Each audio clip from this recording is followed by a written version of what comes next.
Hi guys, welcome to How to Maximize. In this video, I'm going to show you how to send PDF file by email on iPhone. First, open your Gmail app. From here, tap on Compose on the bottom right. Now, just follow the usual steps of sending an email. Select who you want to send the mail to. Then, type in a subject. Now, tap on the attachment icon on the top and select Attach File. From here, locate the PDF file that you want to send. To make it easier, go to My Files.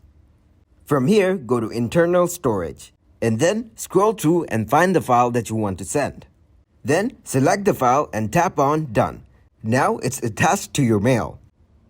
Now, all you need to do is compose your mail and then just send it. Now to check your sent mails, tap on the menu on the top left. Now go to Send. Now just swipe down to refresh the page. And as you can see, all your sent emails will appear here. And it's done. Thanks for watching and please leave a like, subscribe and share.